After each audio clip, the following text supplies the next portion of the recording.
আজি আমি লৈ আহিছোঁ আপোনালোকৰ বাবে এক বিশেষ প্ৰতিবেদন। এই ভিডিঅ'টোত একো বিশেষ নাই যদিও আপোনালোকৰ মনত পৰিব সেই তাহানিৰ দিনবোৰলৈ য'ত মেচিনৰ বিপৰীতে সান্দহ, পিঠাগুড়ি, চাউল আদি খুন্দা হৈছিল আমাৰ অতিকৈ চেনেহৰ ঢেঁকীটোৰ জৰিয়তে। এই ভিডিঅ'টো আগবঢ়াইছে শিৱসাগৰৰ পৰা জয়লক্ষী চুতীয়াই।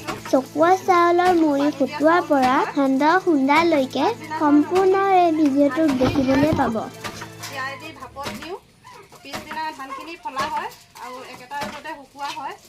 শুকুৱাই মেলি আমি এতিয়া সান্দহগুড়ি এনেদৰে খুন্দিবলৈ লৈছোঁ। খাবলৈ বহুত টেষ্টি হয়, পানী দিয়া চাউলৰ সান্দহগুড়ি খাবলৈ। এনেদৰে ভাজিছোঁ মই এতিয়া চাউলখিনি।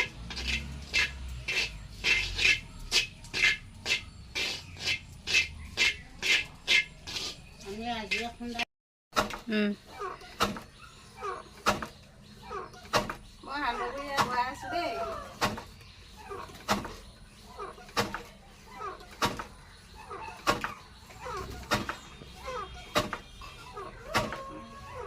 সান্দহগুড়ি খুন্দি আছোঁ ঢেঁকীত মই। ঢেঁকীতে সান্দহগুড়ি খুন্দো, মিলত দিয়া সান্দহগুড়ি আমি নাখাওঁ, ভাল নাপাওঁ।